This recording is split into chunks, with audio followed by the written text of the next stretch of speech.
Hello, welcome to today's episode of the Faith Over Food podcast. As always, I'm your host, Kelsey Hojera. That is the Homestead Dietitian on Instagram, and I'm back on TikTok, y'all. Sam doesn't listen to the podcast, I don't think, and he kind of knows. I don't think he fully knows I got back on TikTok, but I'm back on TikTok.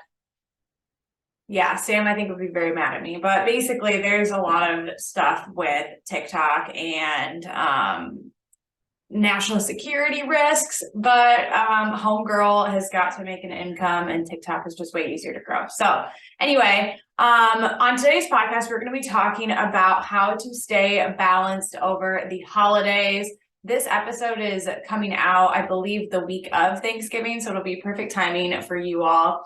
Before we dive into that, though, I just have two things to talk to you about. First, if you are enjoying this podcast, please share it on your stories, tag me, share it with a friend. That's the only way that this podcast is going to grow is by you sharing. So I appreciate you being here and listening to the episodes. I have a homemade pumpkin spice latte today. I figured I have to get in the holiday mood, which I don't really know if, yeah, I guess so. I feel like I love pumpkin on Thanksgiving, not so much for Christmas. That's when like my, peppermint spice comes out. And second thing, wanted to talk about what I have been working on lately. And I don't know if necessarily this is God having me work on this. I feel like everything that anytime I'm working on something to become more positive, majority of the time, it's God doing it. And I'm at a point in my life where I pray a lot over, God, if you're not doing it, if you're not opening this door, if you're not in this relationship, then, I don't want to be part of it anymore. God is number one in my life and I only want to do things that are anointed by him. And so anyway, the thing that I'm working on recently has been dopamine levels. So I'll probably need to do a full podcast episode on this. Dr. Andrew Huberman, he has a really awesome podcast. I think it's the Huberman Lab podcast. And he has a ton of really in-depth videos over dopamine. So I'll probably end up doing a podcast episode later on more over dopamine levels, but just to give you guys the gist, dopamine is responsible for motivation, for cravings, for drive, ambition, somewhat energy levels as well. And, last year after my concussion, I just had absolutely no motivation. And you guys know that if you listen to all the podcasts, I've been working on productivity. And I think part of the reason why I was struggling has to do with dopamine levels. I've had 2 Dutch completes done. That's the thorough hormone panel. And for both of those tests, my dopamine and norepinephrine metabolites were low. So norepinephrine is not the cofactor. It's I don't know how to word this, but I don't know what the technical word is. I'm forgetting, but it comes before dopamine. So you have norepinephrine and then that is converted into dopamine. So they're usually, go hand in hand.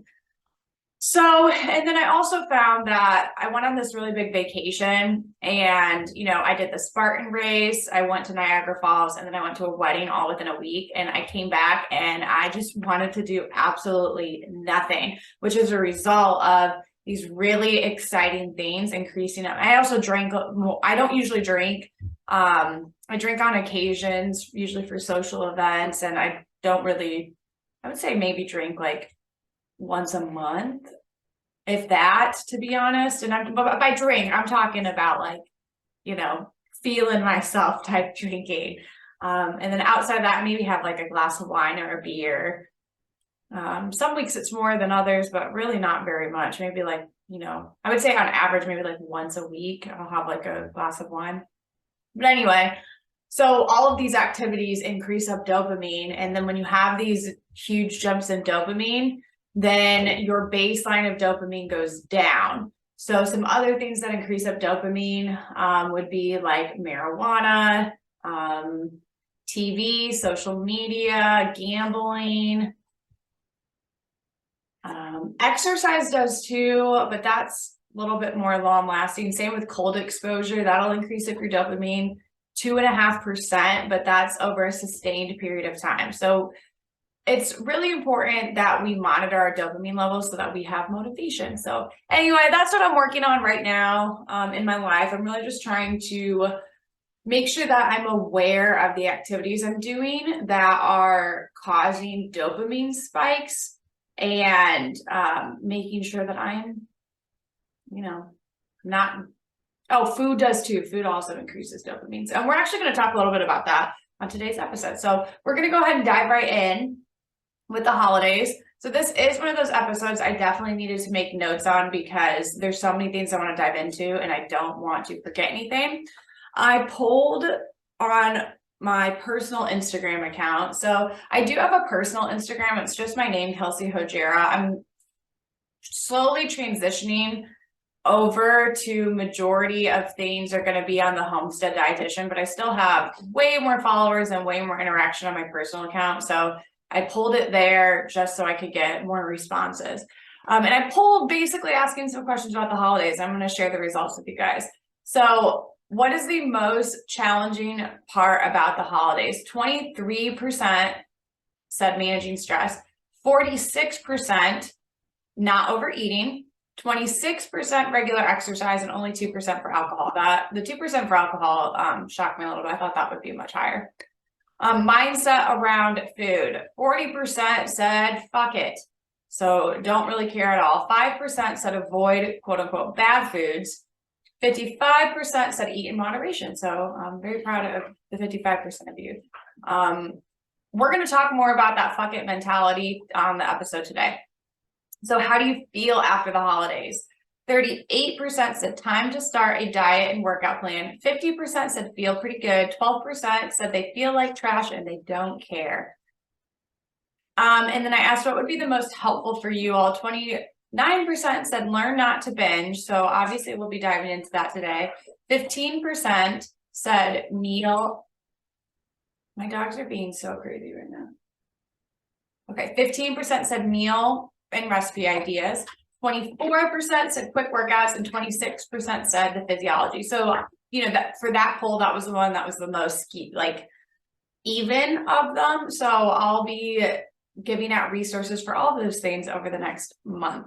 So, and just a heads up, in the show notes, I put my links there. So there's a link to the blog. I haven't been posting much on the blog yet, but I am sharing some 10 Thanksgiving side dishes for healthy guts. So that'll be tagged below. And all of my social media accounts are down there as well. So you can always check that out. Okay. So the first thing that we're going to talk about is really mindset around the holidays. So Dr. Caroline Leaf, I think I've talked about this before. I'm probably going to bring it up multiple times because it is the most important thing when it comes to making changes. And Dr. Caroline Leaf is the one that really pioneered this. She is the psychologist, researcher that founded neuroplasticity. Neuroplasticity is basically understanding that we have the ability to change our brain. So we're able to make new synaptic connections and our brain is changing on a regular basis. So if we are able to change our brain by the way we think and what we do, it's really important that we recognize the impact that our mindset has on our behavior. So what Dr. Caroline Leaf, the model that she has come up with is because we think things, okay? And just so you're aware, you have anywhere from 2,000 to 60,000 thoughts a day. Majority of them are repetitive and 80% of them are negative. Okay, so we have a predisposition to think negatively and we're thinking those things constantly and most of it's subconscious. So you might not be aware that you're thinking certain things, but your mind's just kind of moving and you're thinking that. And so it's really important to become aware of the way you think about things in order to be able to change. So anyway, so because you think things, you feel certain things and that becomes a loop. So, and again, it's repetitive. So you're usually feeling certain ways on a very consistent basis based off of the repetitive ways that you think that are subconscious. And because of that, if you're thinking things and feeling things, well, you act in the way that you're thinking. And then if you're acting a certain way over and over and over again, that becomes your reality. So the only way to change your life and to make good habits, whatever good thing you're trying to do in your life, you have to change the way that you think about things. And so with the holidays, I think I go into a lot more detail in this in episode 2 of the Faith Over Food podcast. If you want to learn more about how to make a healthy lifestyle and make it last, I would definitely recommend listening to that lifestyle or that episode. So it's really important around the holidays, you have a decision to make around the holidays. You can decide to have a fuck it mentality, which 40% of you said, or you could make the choice to be balanced around the holidays. And I'm one of those people that if I know the reason why something is beneficial, like from a scientific level, it's a lot easier for me to act that way. So just to give an example, like if I know why adding raw liver to my smoothies, and some of you guys are like, you do what? Yeah, I add like a little bit of raw liver to my smoothies, and that liver is it's the most nutrient dense food on the planet. It's high in copper, it's high in iron, in almost all of the B vitamins. It is referred to as nature's multivitamin. So because I know that it's really good for me and it helps me so I don't need a multivitamin, I choose to add a little bit to my smoothie. If I know that and I know the reasons why, it's a lot easier for me to make healthy decisions. So I'm going to give you some reasons why it's really important to have this balanced mindset. First and foremost, if you decide to go into the holidays with the fuck it mentality, you're typically going to have that mentality all month long. And you're typically going to have that mentality when it comes to everything, right? It's going to be that way on your birthday, on 4th of July. It's going to be that way for your kids' birthdays. You're going to be like, well, why does it even matter? Right? And that's going to bleed into other areas of your life as well. So it's really important that you make the choice that I'm going to stay balanced. And it's not going to be as hard as you think. Staying balanced does not mean that you're one of these health nuts on the, animal-based diet that never touches sugar. Like, you don't have to be that extreme, but you do want to make the choice to stay healthy, because who likes feeling like crap? Okay, so the more that you eat hyper palatable foods, the more you're going to crave them. So hyper palatable foods are really extremely processed foods. Like I'm thinking candy is a good example of this, like processed candy. A lot of the really delicious foods for like Thanksgiving, I would classify those as hyper palatable as well. Even though they're homemade, they can be hyper palatable. But I would just be careful on moderation. I'm not trying to tell you don't eat your favorite Thanksgiving foods, because I want you to eat your favorite Thanksgiving foods. It's just, you really want to be aware of how much of this hyper palatable foods you're eating. So these are things that have a specific combination of salt, sugar, and fat. And researchers of food companies have spent like billions of dollars to figure out the perfect combination. So this isn't necessarily going to be as challenging with home cooked stuff as it is with packaged things. But basically all I'm trying to say is the more that you eat these foods, the more that you crave them. So if you're eating a lot of hyper palatable foods, and around the holidays, again, I'm really thinking like cookies are going to be huge, candy, it's really easy to drink a lot. I know only 2% of people said that, but drinking around the holidays can be really hard. People have Christmas party. Well, I guess we did the past 2 years, but Christmas parties, I'm pretty sure, are starting back up. You have Thanksgiving, Christmas parties. You have multiple Thanksgiving, multiple Christmases. So with alcohol, just so everybody's aware, it kills off your healthy gut bacteria. And when it kills off healthy gut bacteria, it's going to leave room for opportunistic gut bacteria. And this is the same thing with what you eat. So if you're eating a ton of cookies every day, or it doesn't even need to be a ton of cookies, if you're eating like 2 or 3 cookies every single day, you're feeding the opportunistic gut bacteria. Okay, these opportunistic gut bacteria cause a lot of various health symptoms in the body, and it takes time. This isn't something that's going to happen over one meal. Like if you eat some cookies on Thanksgiving, or you eat a piece of pie on Thanksgiving and you have a lot of more sugar than usual on Thanksgiving, that's not going to happen. But if you're continuously eating these foods for a month long, then you're feeding this unhealthy gut bacteria. And that causes increases in leaky gut. Again, a lot of different symptoms. So bloating, heartburn, constipation, diarrhea, mental health challenges. So it's really important that you make the choice. Don't just say screw it for the month. Make the choice to be balanced. It's also going to worsen your PMS symptoms, and your period. So what you eat the 2 weeks before your period, especially the week before, that's going to determine how bad your period is. So even though I know a lot of people have increased cravings around that time for sugar, salt, and fat, it's really important to stay balanced. Okay. And fat isn't one of those areas that I think you need to be concerned about. Like, you should be concerned about the types of fat that you're eating, but not really the amount of fat. Like if people saw how much fat I have in my diet, some people would probably be shocked, but really good sources of fat. It's more the combination of the sugar and fat that's problematic, not the fat alone. Sugar is really not great for us. We shouldn't be eating a ton of sugar, but fat's really not that case. Fat has it is a necessary nutrient for our bodies. And I'll probably do maybe a full episode on fats and have someone from the Ancestral Kitchen podcast come on and talk about it. But yeah, so I'm not necessarily talking about fat. I'm talking about that combination.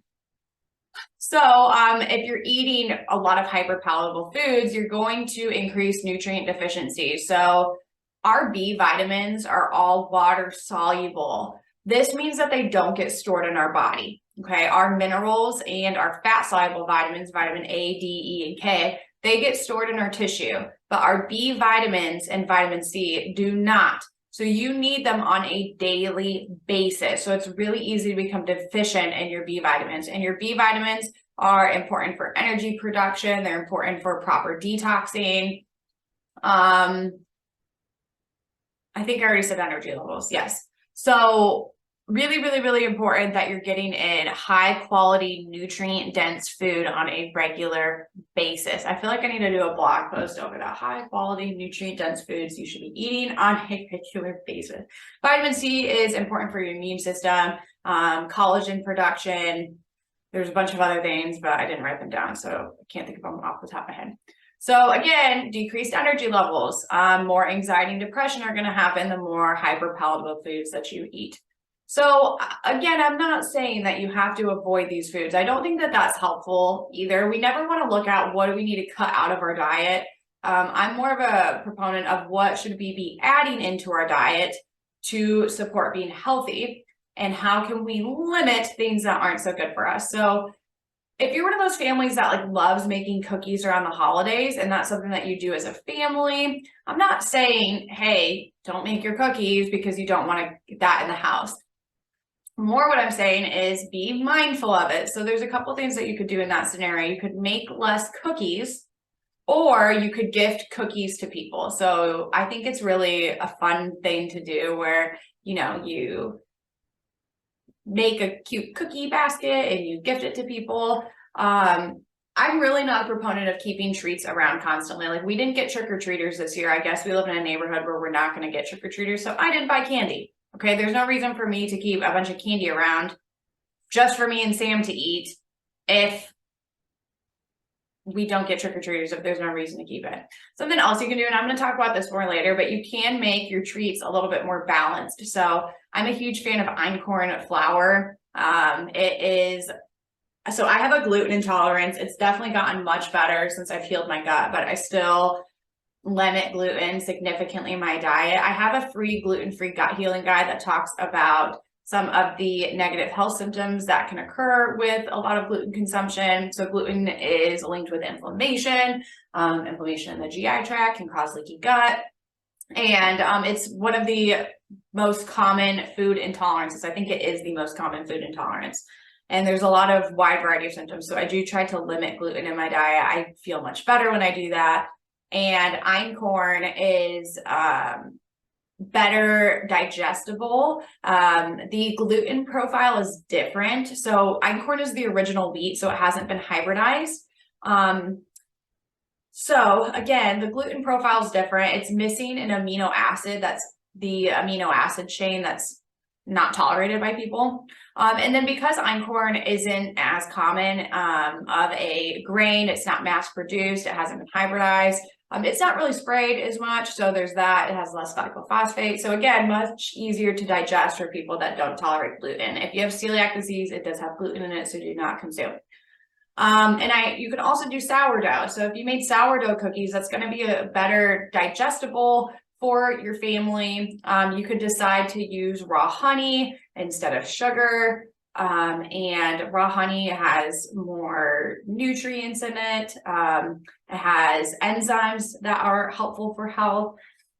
You could use grass-fed butter. You can use coconut oil instead of, doing vegetable oil. So you can make your treats healthier for your family. And again, I'll talk more about different things that you can do later.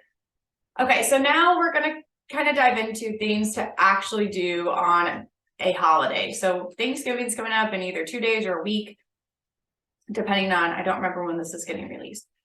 So I don't know about you guys, but when I think about the way I used to treat Thanksgiving, I treated it as a binge fest. I was like, okay, I'm not going to eat all day long. I'm going to make sure I'm super hungry and I'm going to stuff my face. There's a photo of me from, I want to say it was like my senior year, maybe I think it was my junior year. So before I started learning more about health, and I am sitting on the couch. My stomach looks like I'm pregnant and I'm passed out. Okay. I looked at Thanksgiving as a binge fest. And I think that's how most people in America look at it. We don't look at it as a time to spend with family, which is what it's supposed to be. We don't look at it necessarily as a day to be grateful. We look at it as, okay, look at all this food that I can shove in my mouth and it'll make me temporarily happy. So again, you get to make the choice. I now look at Thanksgiving as a time to spend with family. That is my main focus on the holiday, spending time with family. And don't get me wrong, I love food. I love cooking. I love when people eat my food and it tastes really delicious. I also love eating delicious food, but I love being really healthy and feeling good just as much as I love those things. So make sure you eat breakfast the day of the holiday. Okay, there's no reason for you to skip all the meals and decide to binge eat. If you decide to make that decision, I'm not going to judge you on that, but you are going against what is healthy for your body. And we're going to talk more about binging here in a minute. But because we're on this note, the longer you go without eating, the more likely you are to binge at a meal. That's why I'm not a huge fan of intermittent fasting. I get that some people really enjoy it, and there are some health benefits for specific groups of people. Men and postmenopausal women tend to do really good intermittent fasting. A lot of people aren't that way. I am not one of those people. I can't go 16 hours without eating, without binge eating. And so it's not something that's beneficial for me to do. But yeah, the longer you go without eating, the more likely you are to binge eat. So make sure that you eat a balanced breakfast, something with high protein, and make it easy. I'm going to be hosting Thanksgiving this year, and I don't want to do a bunch of dishes. So we'll probably do eggs, toast, and fruit. It's going to be super simple. So not a ton of dishes. We'll be able to just hand wash that really quick. Something else you can do on the holiday, and by no means do you have to do this. I am not a fan of working out to eat more, but I am a fan of moving your body, and there's a lot of benefits for, mental health purposes, blood sugar control. And so something that you can do on Thanksgiving, you can sign up for a turkey trot. You're helping a good cause. So for those of you that don't know, a turkey trot is like a run or walk. They usually have 5Ks, which is 3 miles. Sometimes they'll have a mile one too, that you can just walk a mile. So they'll have a 3 mile, 6 mile. I think that they usually don't do a half marathon. But that's something you can sign up for. Again, you're not doing this to be able to eat more. It's just a good way of moving your body on the holiday, during the holiday weekend, and it can be fun if you do it with your family. So now we're going to get into food a little bit more. So another thing you can do to stay more balanced in the holiday is bring or make balanced side dishes. So I'm a huge fan of fermented foods. It has changed my gut health significantly.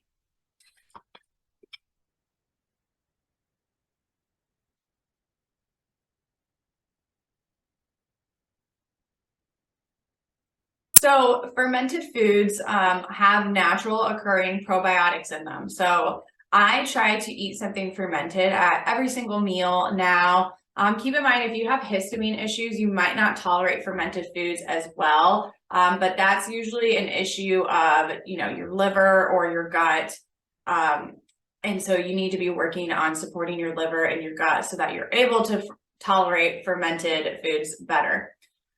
So some examples of fermented vegetables that you could take, fermented cranberry relish, you could bring fermented beets, ginger, garlic, spiced carrots, and I saw one that was Christmas kraut, which I think I'm gonna actually make it because I'm making sauerkraut this week. So it's cabbage with apple, cranberry, and orange, and basically add salt to it. You let the natural waters come out of the sauerkraut, and then you put them into mason jars with a weight on the top, so you get fermentation weights to make sure that the vegetables and fruit is beneath that. And so you let that sit on your countertop anywhere from like 3 days up to 2 weeks, and it ferments and it makes natural occurring probiotics, and then you store it in your fridge. You can also make fermented drinks. So cranberry water kefir. So if you're someone that drinks cranberry water kefir with some vodka, I mean, there you go. Sounds delicious.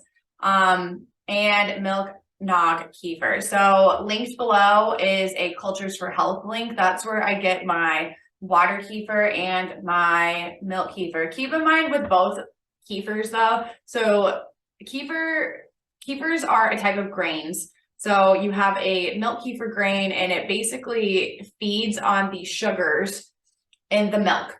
And then water kefir, it feeds on the sugar of, you actually add sugar, and then it eats that. So while it's eating that sugar source, either lactose or sucralose, it makes probiotics. Okay. So it's a low sugar option, really healthy, but you have to keep them alive. So I just killed my water kefir grain on accident. So it is something that if you're going to make kefir, you have to continuously be making it or feeding your kefir grain so they don't die. It's not super expensive though. I think it's about like $14 to get kefir grains, and I was drinking it consistently for about like a month and a half, 2 months before I accidentally killed mine. So I feel like I did get my money's worth, even though I killed them. I didn't mean to, but such happens. Okay, so some other balanced side dishes you can make. Roasted root vegetables are really yummy. Honey glazed carrots. You can drink bone broth with your meal and or incorporate it into side dishes. So bone broth is really important to help with digestibility of proteins. So if you're someone that you feel like you don't tolerate meat very well, drinking bone broth is absolutely crucial with your meals. So what else? Even if you do feel like you digest food well, bone broth is still incredibly beneficial. So it has a lot of different amino acids in it that heal and seal your gut. So, and again, I talked about this earlier, you can also make sourdough desserts. So again, I'm going to say this again, link below. There is a link to my blog, and it is 10 Thanksgiving side dishes for a healthy gut. And just as up with that, those are not going to be all my recipes. I haven't made this blog post yet as we're talking, but I do want to work on sharing more recipes with you guys because I'm getting more and more into cooking. I don't have a ton right now that I can link to. So I will be linking other people's desserts, ferments, side dishes that, I believe as a dietitian are healthy for your gut. So here, cheers to supporting other people's businesses. Okay, so I keep saying again, but again, eat until you feel satisfied. Okay, you can make a choice to binge or not to binge. Some people are going to be really mad at me about saying that, but binging is a choice. Okay. A lot of people, binging is a habit. So I used to work with a lot of people that struggled with binge eating, and I still get that on occasion, where that'll be something that a person typically does. And the first thing I tell people that struggle with binge eating is to realize that you are not a binge eater. You have made a habit around binge eating. So a lot of people will binge eat for emotional reasons, but the most common reason people binge eat is because they don't eat enough throughout the day. They'll skip breakfast, they'll skip lunch, and then they'll eat a crap ton at dinner. An hour later, they might not be that hungry, but their body knows that they haven't ate enough food all day, so then they keep eating more. And when you do this, you're less likely to make balanced choices. The longer you go without eating, the more likely you are to choose hyper palatable, calorie dense, quick foods. All right, so make sure that you eat. When you binge eat, you're going to see a spike in your blood sugar, right? Lots of insulin is going to be rushed into the bloodstream to help take that sugar into your cells. And then what typically ends up happening is people end up crashing. So this is where you eat your meal and an hour and a half later, you're passed out on the couch. Typically, you're not going to feel great. You're going to feel lethargic. You're going to feel tired. And spiking your blood sugar is one of the worst things that you can do for your health. Again, doing it one day is not that big of a deal. But if you're someone that you do this for every single holiday, that you can, every opportunity that you get, whenever you go out to dinner, then this is going to be a problem for you. And if you're in your 20s, no, it might not be causing health issues yet. But the more that you do this, the more years that you do it, you're going to be 50 on so many different medications. You're going to be wishing that you listened to someone like me or hired someone like me. So it's really important to make this choice now that no, I'm going to make the choice to be healthy. Being healthy does not mean that I have to avoid all these foods for the rest of my life and I have to be some extremist. You don't have to be extreme to live a healthy lifestyle. I think most people could look at the way I live my life and, yes, the longer I do this, I do more habits that a lot of people might think are weird, but nothing is incredibly extreme. So when you binge eat, there's not enough stomach acid to break down your food properly. So you could experience, especially if you're someone that already has digestive issues, you're going to feel those digestive issues. And no one wants to have extreme heartburn all night long. No one wants to be bloated all weekend. And again, you're increasing the amount of unhealthy bacteria you have. And I think this goes back to the beginning, right? If you make that decision, that mentality typically continues. And again, you might not do that for every occasion, but most people that have this mentality do it for the whole month of the holiday season. And it usually starts for those people around Halloween. So it's usually 2 months where you're Okay. And then typically you're going to feel guilty. So if you do end up binging, I don't think you should feel guilty. I think you should look at, okay, what can I do differently next time so that doesn't happen? But a lot of people do feel guilty, and that's obviously a very negative emotion. And a lot of people, when they feel guilty, they're just well, I failed, I'm a failure, so I'm going to keep continuing to do that. Don't look at it that way. Instead, look at it as feedback. So if you did binge on the holiday, just make the decision of reflecting, okay, let me listen to Kelsey's podcast. What could I do differently next time? Oh yeah, I didn't eat all day long. I was really stressed because I was cooking. No surprise. If you guys want something quicker and even easier that's balanced, you could make yourself a smoothie with protein in it. Again, balanced. So you want a protein, carb, and a fat at all of your meals. So you could do a smoothie. You could even do a protein shake and a banana, in 2 hours before you eat. That would be another good option. So I want to dive into supplements really quick because I will be adding in certain supplements on the specific holidays. And by specific holidays, I mean like Thanksgiving and Christmas, where I'm having a lot of foods that I don't normally eat. And so I think it's helpful that I dive into this with you all as well. If you guys would like a discount on professional grade supplements, there is a link below to my Fullscript account and you get 15% off. Inside of the Fullscript account, you can search for things and you can look at my favorites. So I have a, general health, I have a hormone support, digestive support, stress management. And so you can click into those and see the brands that I recommend. The cool thing about Fullscript is everything is third-party tested. These are all very high quality supplement brands. So you don't have to worry about, does it actually have in there what it says it does? Where you do have to worry if you're just buying your supplements off of Amazon or going to Walmart or CVS. I don't really recommend doing that at all.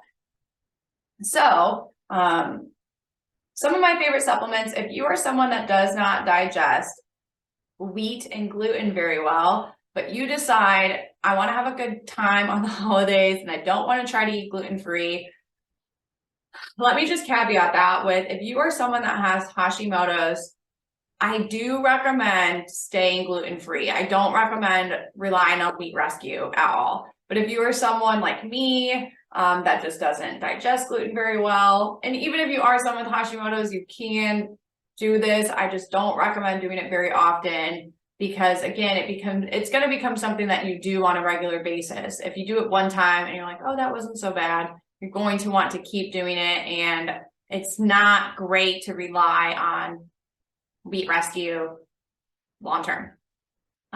Instead, I would just follow a gluten-free diet. So what Wheat Rescue is it has enzymes in it that actually break down the gluten molecule completely. So it completely breaks it down where like a digestive enzyme is going to support breaking down gluten, but it's not going to break down. I think it's gliadin or glutenin. There's one of them that is really hard to digest fully. And Wheat Rescue does that. So it's a really great supplement. It also has a probiotic in there. And the company Megaspore is really great. So there's also digestive enzymes. So I love digestive enzymes. Just keep in mind, if you get diarrhea after them, you took too much. So I also think a good probiotic is great to have on hand during the holiday season, especially if you're someone with digestive issues or hormonal imbalances, if you're on birth control. My favorite probiotic, or if you have an autoimmune condition, my favorite probiotic brands are ProbioMed 50, that's by Designs for Health. And then I love Megaspore Probiotic, and that's also by Microbiome Labs. So liver support's also really great around the holidays, especially if you're someone that drinks.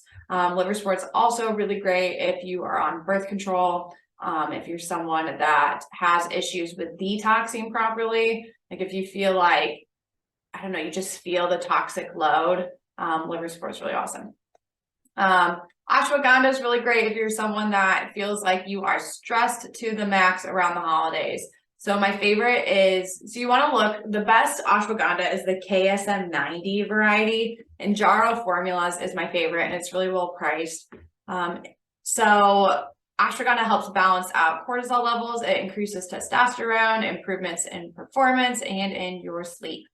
And then aloe vera gel is also really awesome. You can do 1 to 2 ounce. I'm not telling you to do this, but I will do, when I'm taking it, I'll do 1 to 2 ounces up to 3 times a day. And this is helpful for heartburn, constipation, and leaky gut. So I am not telling you to take any of these supplements. I am just giving broad recommendations. Make sure you talk to a healthcare professional before you start taking anything, especially like liver support. I don't know what medications you're on. It could interact with some things. So just make sure that you're doing your own research or talking to a healthcare professional before starting different supplements. Okay, guys, that's the disclaimer. I just have to throw that in there. So most of them are, your digestive enzymes, Wheat Rescue, probiotics aren't going to really have very many interactions. I don't think, if any, but do not quote me on that. Talk to your healthcare provider. Okay. So,